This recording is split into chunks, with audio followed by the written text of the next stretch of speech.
दुनिया में तरह तरह के लोग होते हैं। कुछ तो ऐसे होते हैं जो स्वयं की कमज़ोरियों को तो नज़रअंदाज कर जाते हैं, किंतु दूसरों की कमज़ोरियों पर उपहास कसने सदा तत्पर रहते हैं। वास्तविकता का अनुमान लगाए बिना वे दूसरों की कमज़ोरियों पर हंसते हैं और अपने तीखे शब्दों के वाणों से उन्हें ठेस पहुंचाते हैं।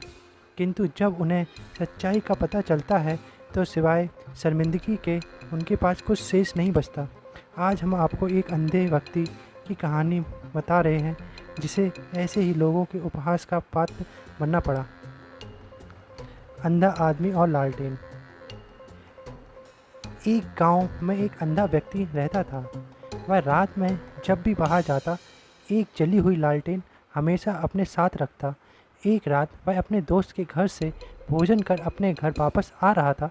हमेशा की तरह उसके हाथ में एक जली हुई लालटेन थी। कुछ शरारती लड़कों ने जब उसके हाथ में लालटेन देखी तो उस पर हंसने लगे और उस पर व्यंग बाण छोड़कर कहने लगे, अरे देखो देखो, अंधा लालटेन लेकर जा रहा है, अंधे को लालटेन का क्या काम।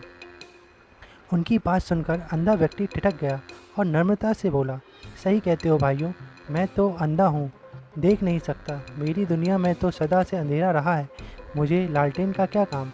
मेरी आदत तो अंधेरे में ही जीने की है, लेकिन आप जैसे आँखों वाले लोगों को तो अंधेरे में जीने की आदत नहीं होती।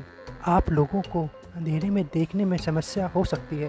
कहीं आप जैसे लोग मुझे अंधेरे में देख ना पाएँ और धक्का दे दें तो मुझ बेचारे का क्या होगा। इसलिए ये लालटेन आप जैसे लोगों के लिए लेकर चलता हूँ, ताकि अंधेरे में आप लोग मुझ अंधे को देख सकें। अंधे व्यक्ति की बात सुनकर वे लड़के शर्मसार हो गए और उससे क्षमा मांगने लगे। उन्होंने प्रण किया कि भविष्य में बिना सोचे समझे किसी से कुछ नहीं कहेंगे। इस कहानी से हमें यह सीख मिलती है कि कभी किसी को नीचा दिखाने की कोशिश नहीं करनी चाहिए और कुछ भी कहने के पूर्व अच्छी तरह सोच विचार कर लेना चाहिए। Please like, share, comment and subscribe to my